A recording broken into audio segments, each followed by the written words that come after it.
ऐसा लगता है जैसे प्रेम और सुख जैसी सुखद अनुभूतियाँ जीवन से खत्म हो गई हैं। शायद अब किसी से प्रेम नहीं है, शायद कभी था भी या नहीं, पता नहीं।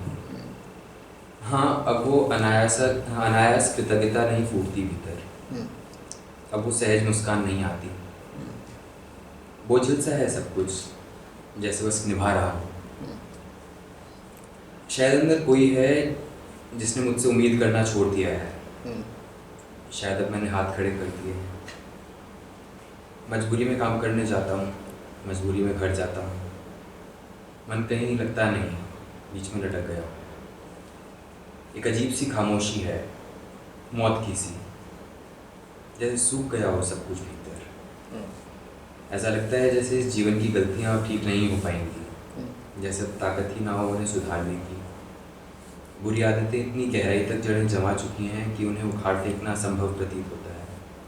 शायद मैं उन्हें सुधारना चाहता भी हूँ या नहीं, पता नहीं। सब पता है तुम्हें, नहीं पता तो पता करो। जाओ किसी रेस्तरां में और बोलो मैं खाना चाहता भी हूँ या नहीं, पता नहीं। तो रेस्तरां का मैनेजर क्या बोले तुमसे, क्या बोलेगा? भैया पहले पता कर लो, खाना हो तो बता दो क्या खाना, नहीं खाना हो तो कुर्सी खाली करो। ये कोई वक्तव्य है? अध्यात्म में पहला चरण ही तब जब तुम कहो कि जीवन दुख में है और मुक्ति चाहिए। तुम कहो कि मुझे पता ही नहीं कि मुक्ति चाहिए भी या नहीं, तो तुमसे कहा जाएगा कि जाओ पता कर लो। और नहीं चाहिए मुक्ति तो क्यों अपना और दूसरों का समय खराब करते हो?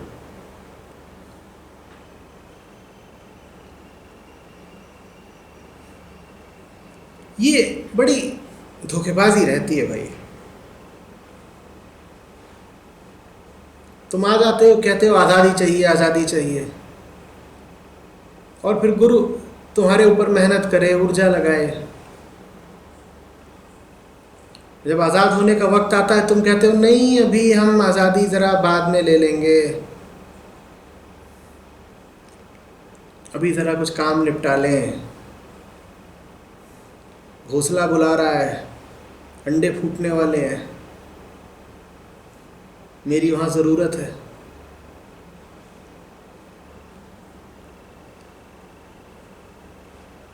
ये जो तुम्हारा अनिश्चय का खेल है, इसमें तुम्हें बड़ी सुरक्षा है। तुम दोनों तरफ लूट मचा लेते हो। जब घर में बुरा लगता है तो गुरु के पास पहुंच जाते हो, घर तो बेकार, नरक है ससुर। रिश्ते नाते सब बंधन है, बीवी नहीं है, माया है।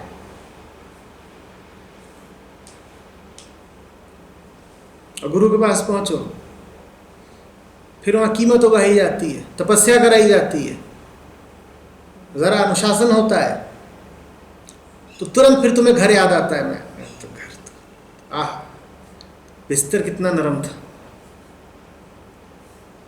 क्या खुशबुएं उठती थी, हींग, मेथी, जीरा, लौंग, लहसुन। तब तुम्हें वो सब याद आने लग जाता है। तुम दोनों तरफ के बने रह जाते हो, है ना? घर वालों को भी धौंस बताते हो। देखो परेशान करोगे तो आध्यात्मिक हो जाएंगे।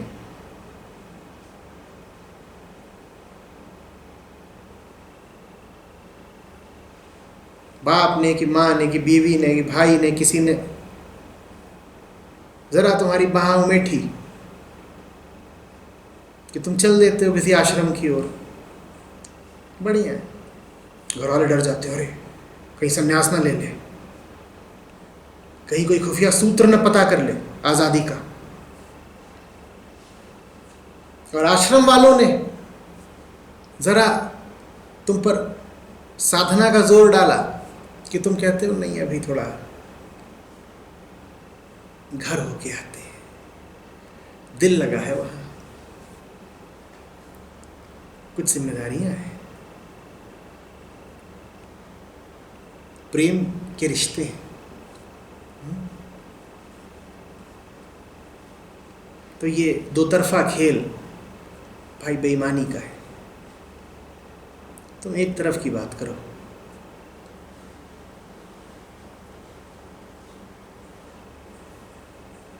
डॉक्टर के पास पहुंचो और वो बोले कि भर्ती हो जाओ, तो उससे बोल रहे हो पता नहीं हम भर्ती होना चाहते हैं या नहीं, तो कहेगा नेक्स्ट, अगला मरीज कौन सा है भाई, तुम जाओ ज़रा बाहर अपना दर्शन साफ करके आओ, अपनी शेर व शायरी बता के आओ। हम यूं ही भटकते भटकते आ जाते हैं कहीं, कौन जाने कहीं पहुंचना चाहते हैं या नहीं।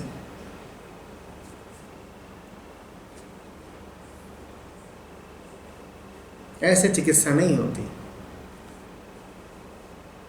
जब शायरी से फुर्सत मिल जाए तो भर्ती हो जाना। ये दो तरफा बातें नहीं चलती।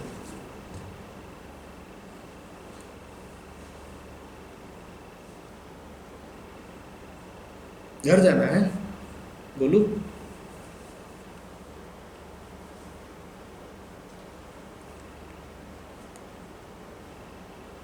और बात अच्छे से याद रखना,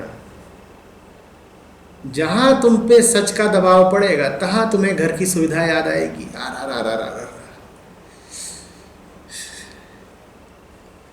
नर्म छांव,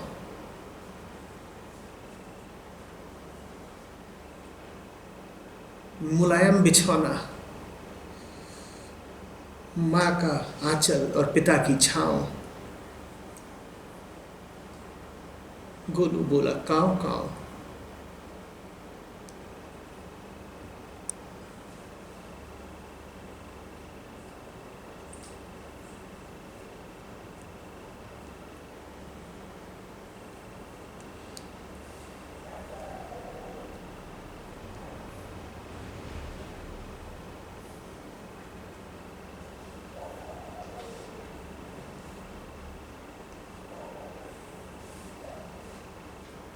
तुम्हें क्या पसंद है वो इसी बात से विदित हो जाता है कि तुम अपना समय कहाँ बिता रहे हो, अपनी ऊर्जा किसको दे रहे हो, अपना समय, अपना धन किसको दे रहे हो। और धन बहुत बड़ा सूचक है, क्योंकि दिन भर तुम और क्या करते हो, नौकरी तो करते हो, नौकरी काहे के लिए करते हो, धन के लिए करते हो। तो तुम्हारा धन किसकी सेवा में जा रहा है, इसी से पता चल जाता है कि तुम किसके हो।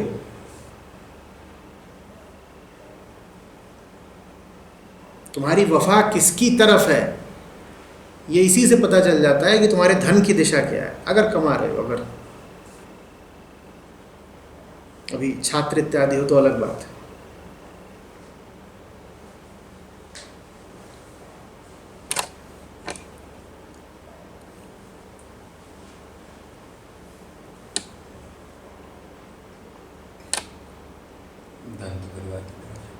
हो गया, फिर तन भी परिवार की तरफ, मन भी परिवार की तरफ, धन भी परिवार की तरफ।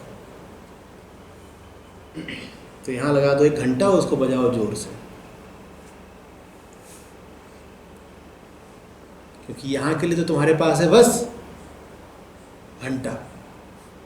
तन मन धन किसके लिए? परिवार के लिए।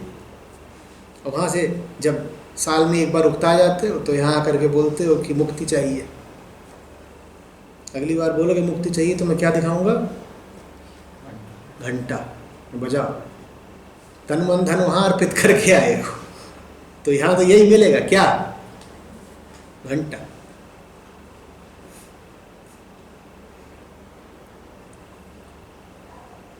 तो इनका क्या करूँ?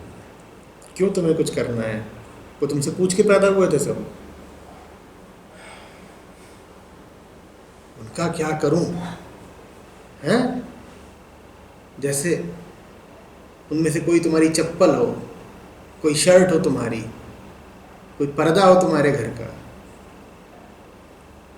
कोई तुम्हारे हाथ की घड़ी हो, कोई तुम्हारा कच्छा हो, तुम उनका क्या करोगे? उन्हें अपना जो करना होगा कर लेंगे।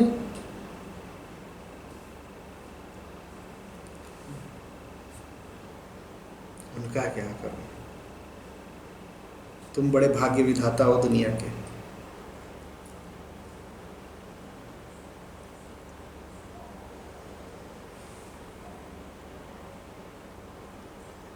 और सवाल में बेईमानी है जब कह रहे हो उनका क्या करूं। सवाल तुम्हारा ये बिल्कुल नहीं है कि उनका क्या करूं, सवाल तुम्हारा ये है कि उनके बिना मेरा क्या होगा। 50 तरीकों से तुम निर्भर हो और आश्रित हो।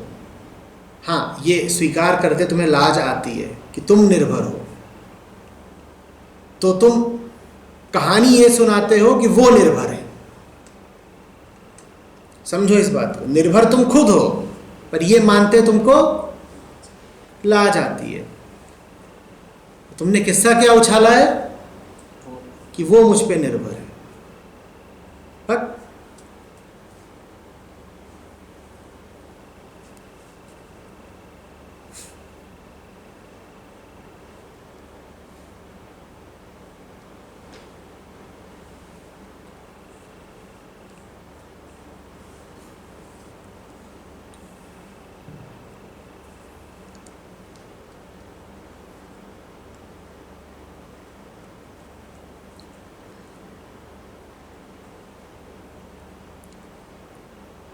नहीं समझ पाया इस बात को मैं।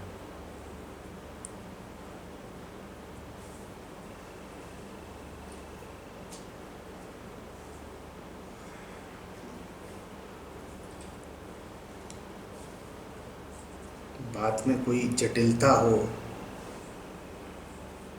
बात में- समझाई भी जाए। जटिलता तो कुछ है नहीं, मैं तो सीधे सीधे कह रहा हूं कि तुम्हारे स्वार्थ जुड़े हुए हैं उनसे,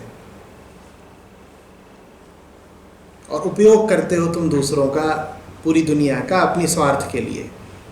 लेकिन ये मानने में लज्जा आती है, तो दावा ये कर देते हो कि अरे दूसरे हम पर आश्रित हैं। दूसरे नहीं आश्रित हैं, तुम दूसरों का कई तरीकों से उपयोग करते हो। तुम स्वतंत्र नहीं हो, तुम में पूर्णता नहीं है।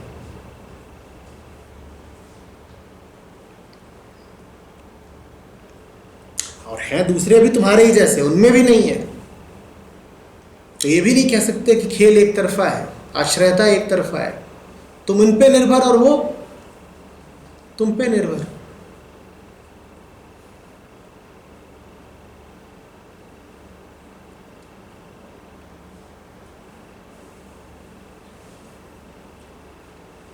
छोटे थे तो एक खेल खिलाया जाता था, उनमें 2 बच्चे लिए जाते थे और दोनों की एक एक टांग बांध दी जाती थी। समझ रहे हो? घुटने से मोड़ दी जाती थी और बांध दी जाती थी। टांग का निचला हिस्सा जांघ से बांध दिया गया मोड़ करके, समझे?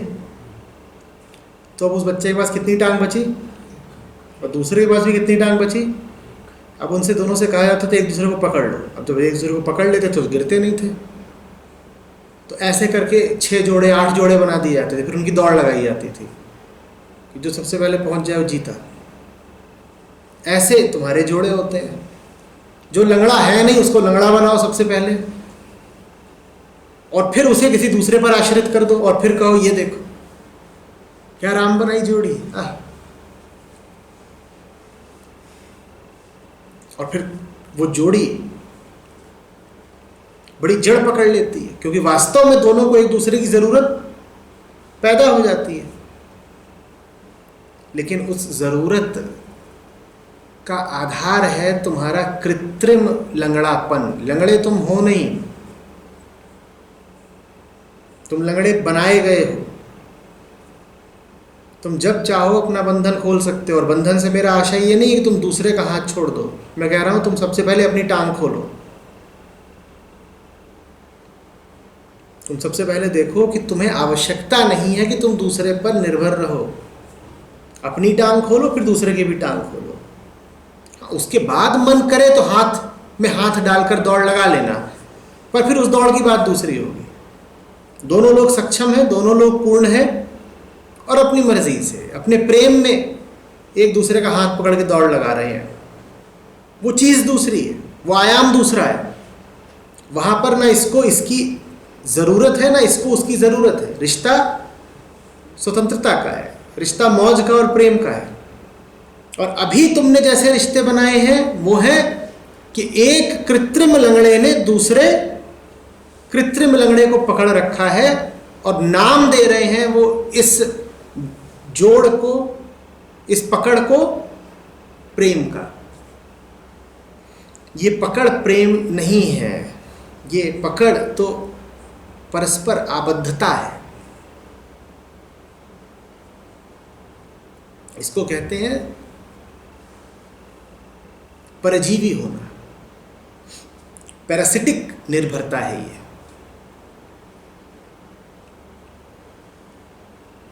बहुत तुम इसको अगर सुंदर और अलंकृत नाम देना चाहोगे तो अधिक से अधिक कह दोगे कि एक प्रकार का सिम्बियोसिस है।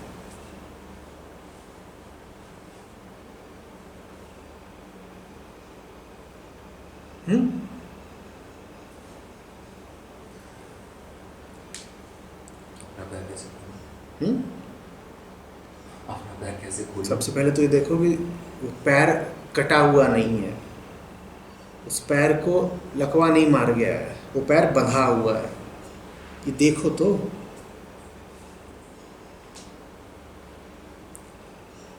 और पैर खोलना हो तो मुझे नहीं, अपने पाँव को देखो।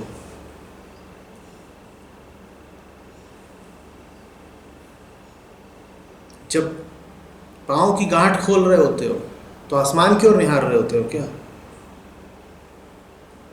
जब गांठ खोलोगे पाँव की तो किस तरफ देखोगे?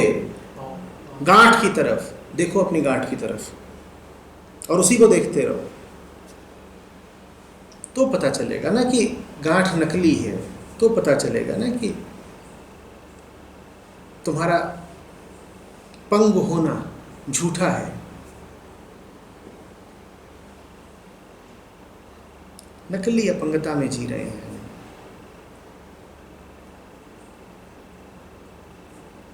तुम जहां अपने आप को कमजोर मान रहे हो वहां तुम हो नहीं कमजोर बेटा। तुम जितना अपने आप को छोटा और असहाय मानते हो, तुम उतने छोटे उतने असहाय हो नहीं।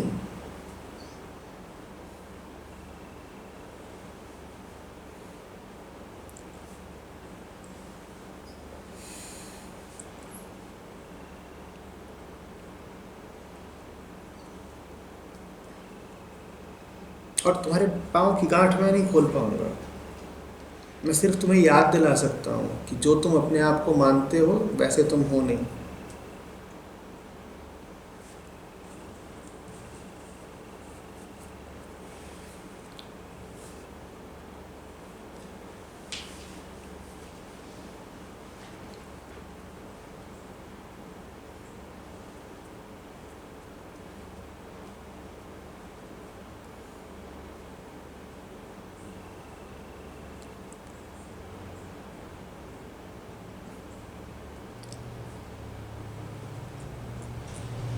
कैसे देखूं?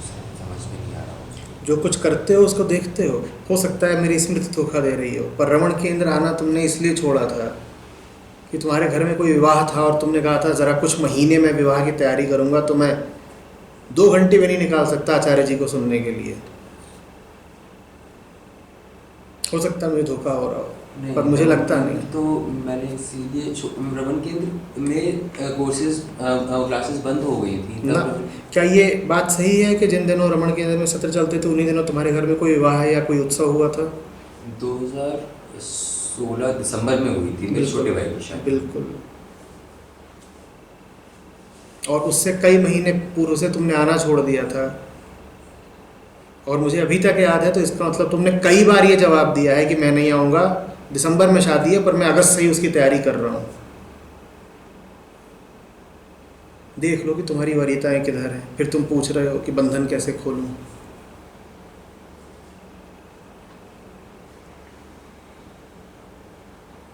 और जब तुम वहाँ आते तुम्हारे बाल इतने कम नहीं थे। जब से तुमने सामने बैठना छोड़ा तुम गंजे भी हो गए हो, तुम्हारी आवाज़ का तेज भी गिर गया है, और आगे आगे देखो होता है क्या।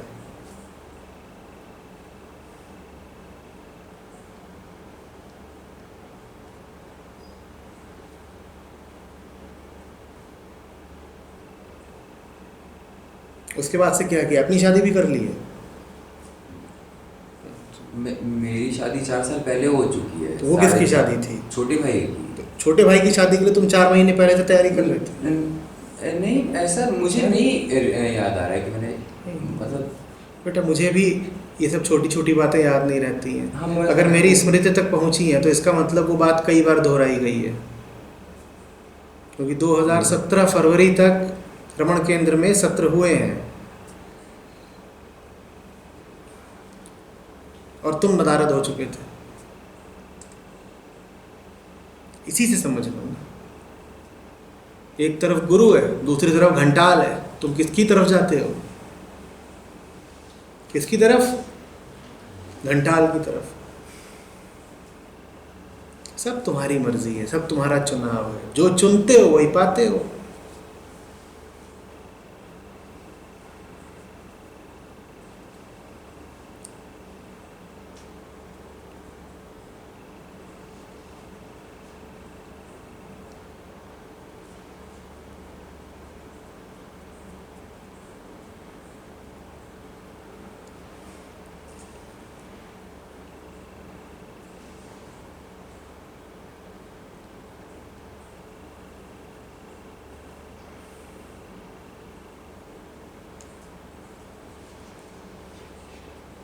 जो स्थिति मेरी है वो मैं नहीं चाहता कि मेरे बेटे की हो। मैं, वो 5 महीने का है अभी। ये नहीं चाहते थे तो बेटा आया क्यों? 5 ही महीने का है, कोई बहुत पुरानी घटना नहीं है। नहीं, ये सब जानते बूझते बेटा तुम लाए क्यों इस दुनिया में?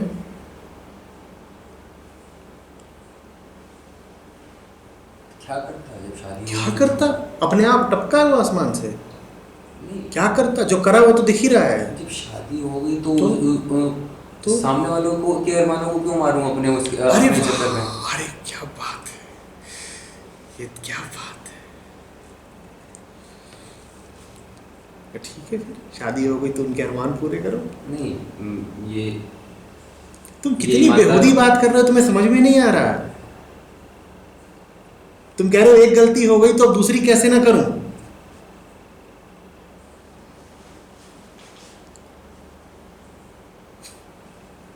फिर तीसरी भी करना। मैं तो अरमान पूरे कर रहा हूं, तुम अरमान पूरा करने की मशीन हो। उधर अरमान उठते जाएंगे, इधर मशीन के बटन दबते जाएंगे।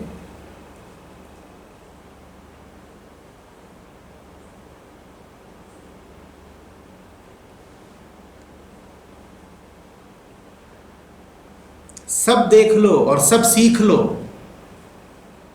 ऐसा होता है दुनिया में। और ये अच्छा आदमी है, भला आदमी है, अध्यात्म की तरफ इसका थोड़ा झुकाव भी है, तब भी इसके साथ ये सब हो रहा है। सबका हश्र यही होने वाला है।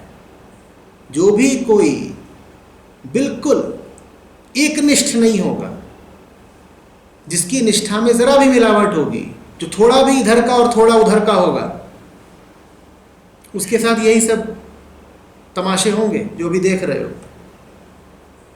इससे तो कहीं भला है भृगु कि साधारण गृहस्थ, साधारण संसारी हो जाओ।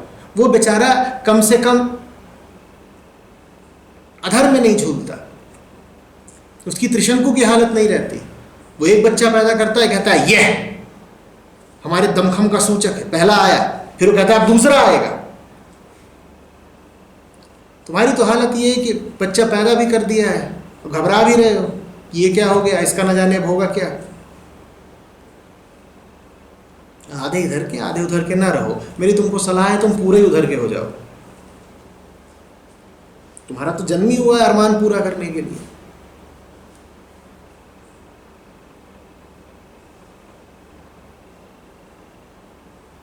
तुम्हें लेके भी बहुतों के अरमान होंगे, तुम भी पूरे करो। और बोलूँ तो टिकट कटा ही चुका है अरमान पूरा करने का।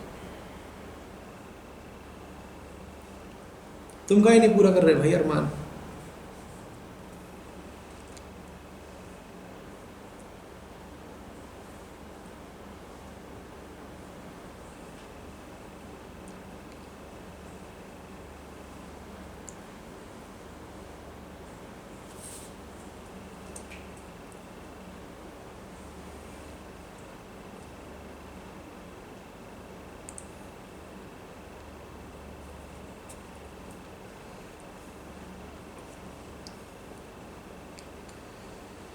कुछ होते हैं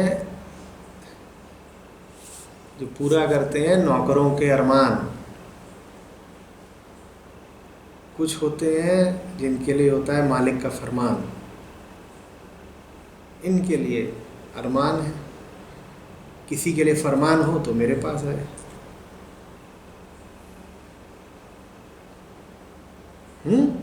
बंदों के अरमान याद है, मालिक का फरमान नहीं याद है।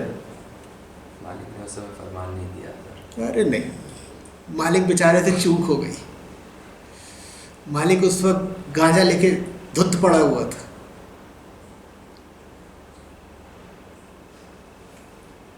मालिक ने फरमान नहीं दिया था, तुम्हारे कानों में भूस भरी हुई थी, तुम सुन नहीं रहे थे। बाजे गाजे इतनी जोर से बज रहे थे, शादी की तैयारी इतनी जोर की थी कि कुछ सुनाई ही नहीं दिया कि मालिक क्या बोल रहा है।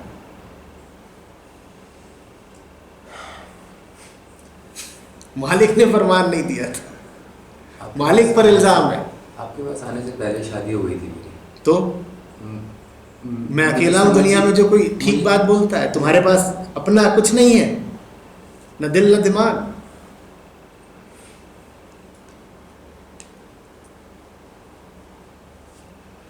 जैसे कि मैं ना हूं तो दुनिया को कोई सद्बुद्धि दे ही ना पाए।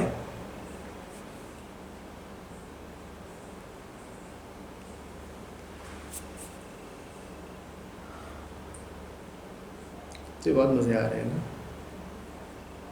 1 साल बाद बात करो, अभी तो बकरे को मोटा किया जा रहा है। जब तेरे कटने के दिन आएंगे ना तब देखूंगा इतने दांत। बहुत मजे आ रहे हैं अभी।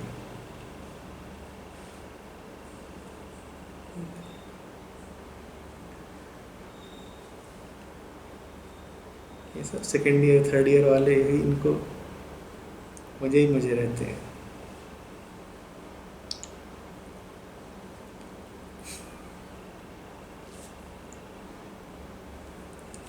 तेरे भी मजे हैं।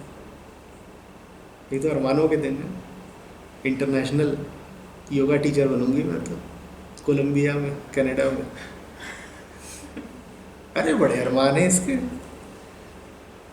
छोटी मोटी जगहों का नहीं करना इसको, बाहर अपना कुछ अलग चलाऊंगी। तू जा, हम देखेंगे। आशीर्वाद है।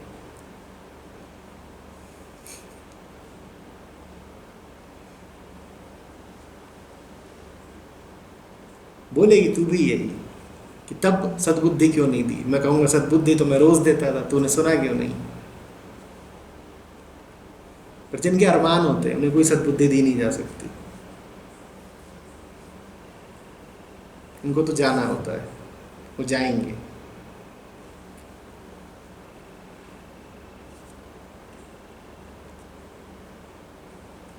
आज भी दिव्या नहीं बनाया था वो अटेंडेंस ट्रैकर, सेव्ड है, जिसमें नाम से लिखा हुआ है कि कौन रमण केंद्र में कब कब आया। दिसंबर में तुम्हारे घर में शादी थी, तुमने अगस्त से आना बंद कर दिया था। अभी खोल सकती हो गूगल डॉक पे, अभी खुल जाएगा और साफ दिख जाएगा कि तुमने किया क्या है। और तुम कह रहे हो कि मालिक ने मुझे बताया नहीं। मालिक तो तब बताएगा ना जब तुमको फुर्सत हो मालिक के सामने आने की।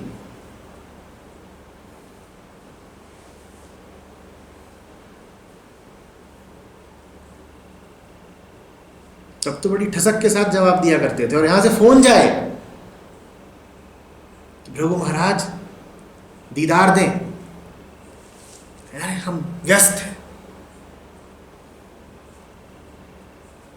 महीना भर घोड़ी वाले को खोज रहे हैं।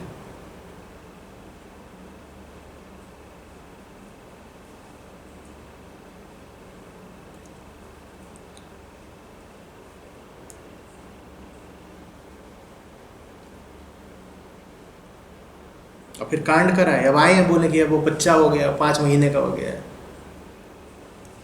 मैं क्या करूं? फिर तुम गायब हो जाओ, 2 साल बाद आना, क्या ना कि अब बच्ची हो गई है, वो 4 महीने की है। तो तुम्हें ये सूचना ही अगर देने आना है तो ऐसे ही व्हाट्सएप वगैरह पे दे दिया करो सूचना।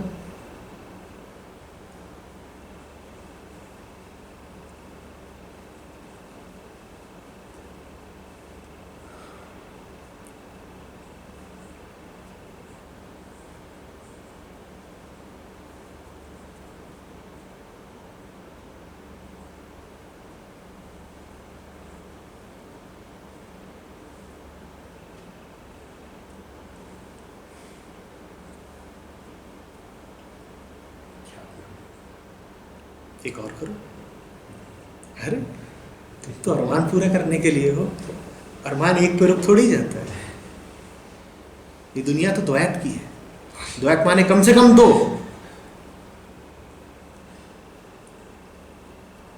कोई रुका है एक पे? छोटू को छोटी चाहिए, बड़ी लोनलीनेस है उसको।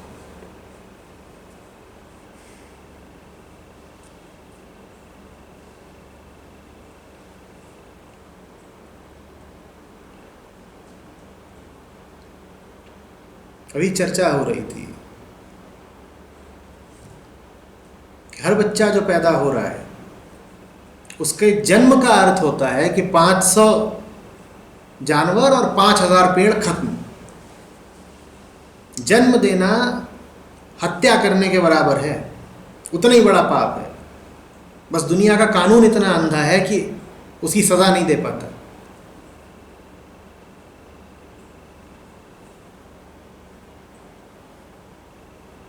तुमको छोटे बच्चे पसंद हैं, इतने छोटे बच्चे हैं जो बेसहारा हैं, अनाथ हैं, ले आते। तुम एक और जीव को लेके क्यों आए इस दुनिया में?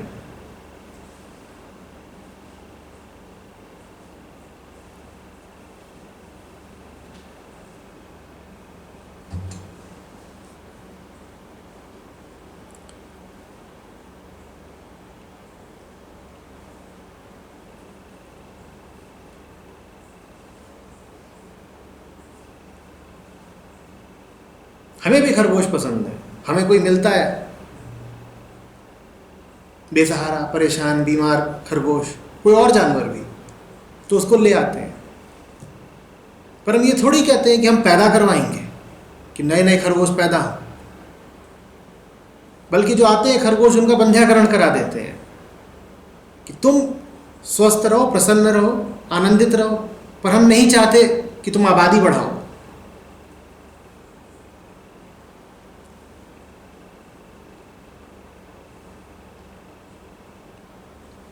तुम्हारे भीतर बहुत करुणा है, तुम जाते ना किसी बेसहारा बच्चे को ले आते, उसको पालते पोसते बड़ा करते।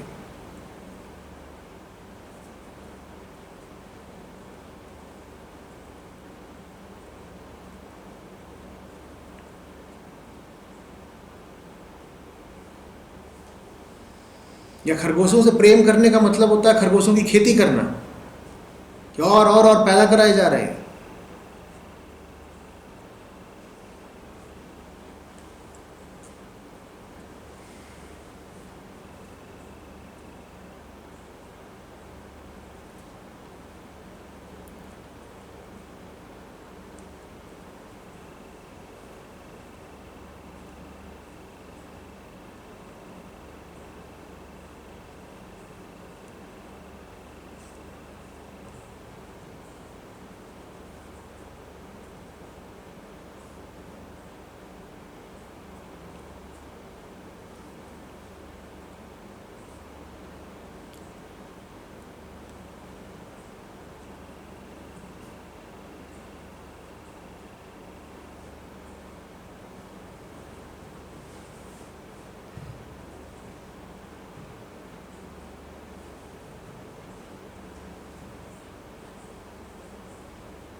अपने खून की बात दूसरी होती है साहब, आप क्या जाने। आपके है कोई अपनी संतान? नहीं ना, तो आपको क्या पता। अपने रज की, अपने वीर्य की, अपने खून की, अपने अंडों की बात दूसरी होती है। क्या बात दूसरी होती है?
गुरु कोई पर्यटन स्थल नहीं होता कि जब अपनी आम रोजमर्रा की जिंदगी से ऊब गए तो घूम आए।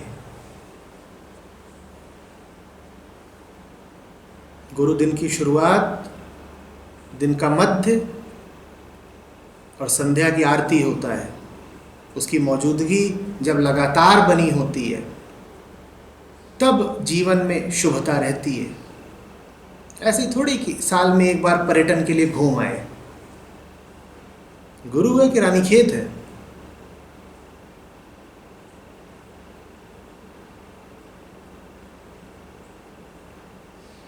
हम्म?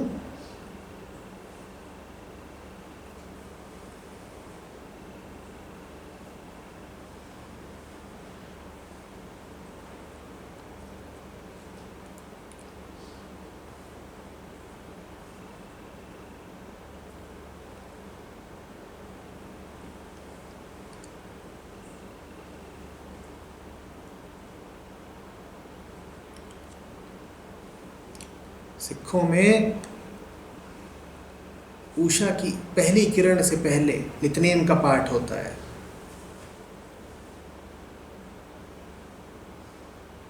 शुरुआत ही शुभ होनी चाहिए। मुसलमानों में दिन में 5 बार नमाज होती है कि दिन भर कभी तुम भूल ना जाओ।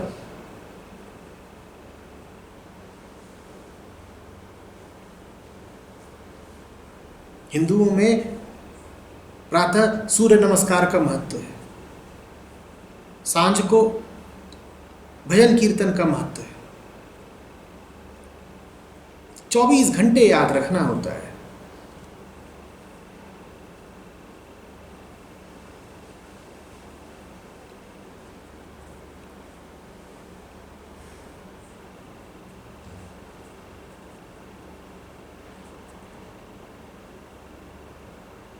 फिर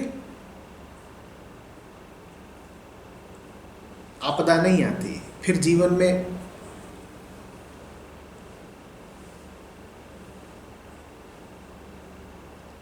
अशुभ नहीं घटता।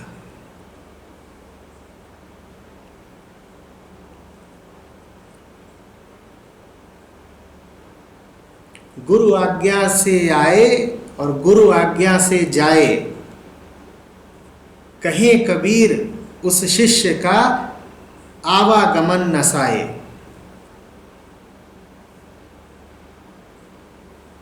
आना जाना कोई भी गति, बाएं चलो दाएं चलो, उठो बैठो, जब ये सब कुछ गुरु आज्ञा से होता है, परमात्मा की आज्ञा से होता है, सत्य के इशारे पर होता है, तब तुम्हें आवागमन के चक्र से मुक्ति मिलती है। नहीं तो यही करते रहोगे कि खुद तो फंसे हुए थे ही, एक जीव को और ले आए, उसे भी फंसा दिया।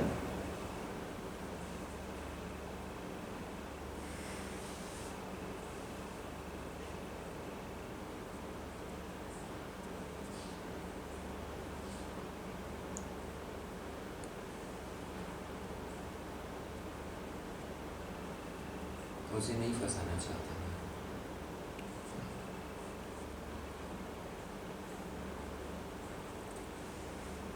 और जिसे अपने साथ बांध लिया है उसे भी निकालना चाहता नहीं, बांध लिया है, मैंने क्या कर लिया है? कैसे बांध लिया है? प्रकृति ने तो बांध नहीं दिया तुमको, तुम्हारा अपना शरीर है, उधर अपना शरीर है। बांध लिया मैंने क्या कर लिया? धारणा है कि बांध लिया है। कहाँ बंधे हुए हो? दिखाओ, कैसे बंधे हुए हो? कहाँ है रस्सी?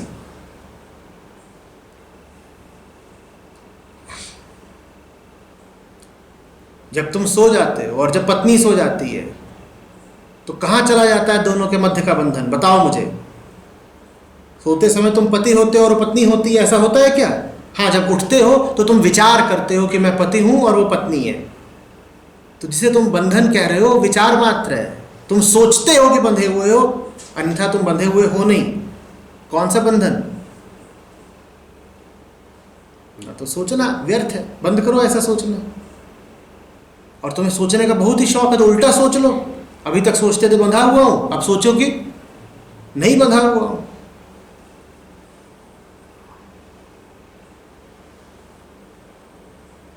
बांध लिया है तो ऐसे कह रहे हो जैसे वो जो सीमियन ट्विंस बोलते हैं ना उनको, वो जो पैदा होते हैं और उनकी पीठ से पीठ जुड़ी हुई होती है। क्या तो ऐसे रहे हो जैसे ऐसे बंधे हुए हो। क्या बंधे हुए हो?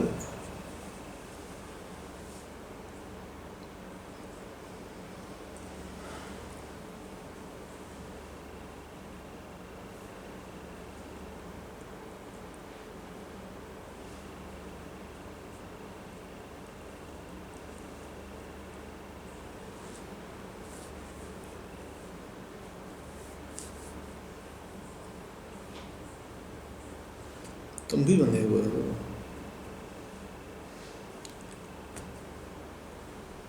भाई आजाद है।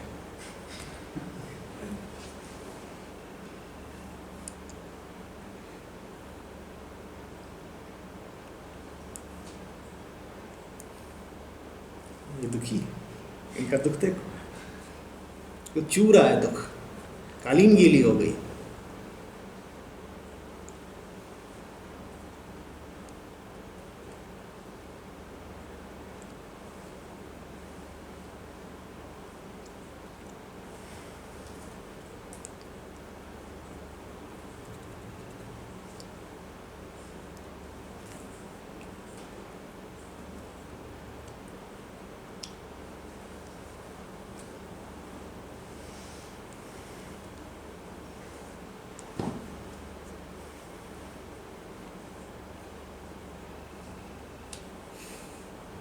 खा लिया खाना वाना?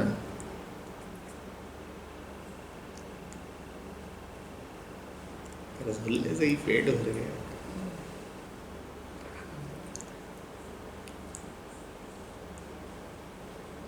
क्या है भोजन का? खा लिया? तो कराओ फिर भोजन। दिनचर्या में क्यों खलल डालो?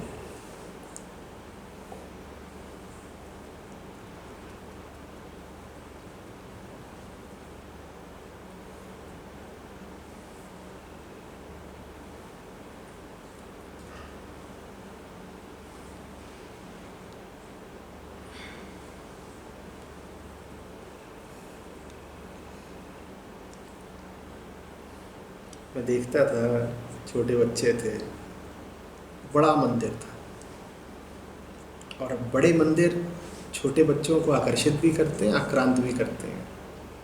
मैं अक्सर देखूं कि वो बड़ा मंदिर, उसके द्वार के खूब भटके बच्चे खड़े रहे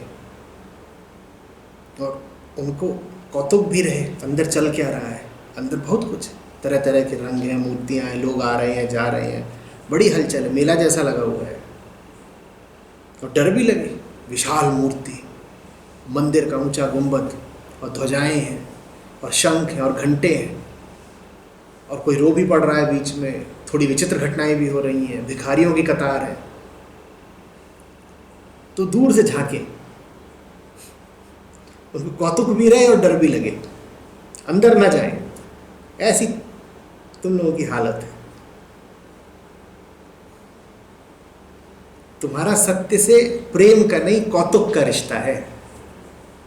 तुम्हें सत्य को लेकर के बीच बीच में थोड़ी उत्सुकता उठती है, तो तुम झांकने पहुंच जाते हो, ओ क्या चल रहा है। तुम्हें प्यार नहीं है, तुम भीतर नहीं आओगे। छोटे बच्चे हो भी बहुत, तुम बाहर से ही झंडी डंडी खेलोगे। एक बच्चा मंदिर की एक छोटी सी झंडी लिए हुए है और एक बच्चा छोटी सी बांस की डंडी लिए हुए है, और दोनों खेल रहे हैं झंडी डंडी झंडी डंडी।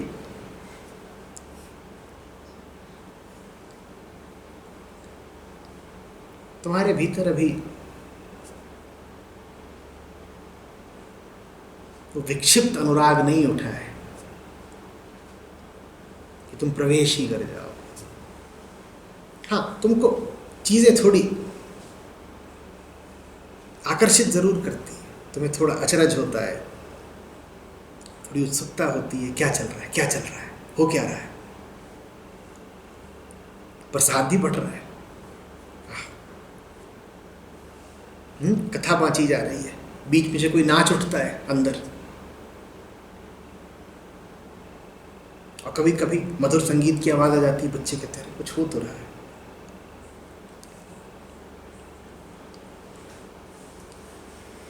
लेकिन न तो समझ में आ रहा है कि अंदर क्या हो रहा है, और न ही जो भीतर है उससे प्रेम है। न समझ है न प्रेम है, कोरा कौतूहल है, और कौतूहल मात्र से बात बनती नहीं।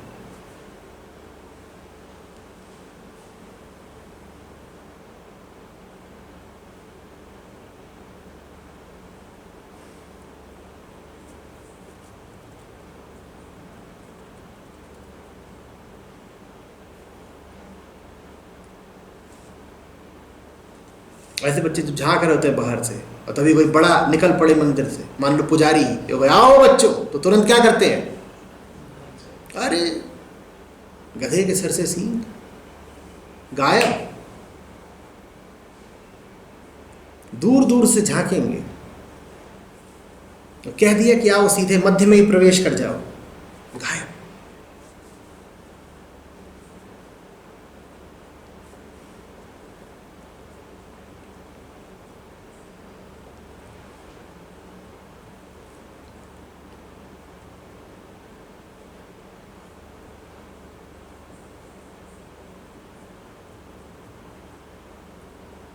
झांक लो, 2 दिन को झांकने को तो आएगा।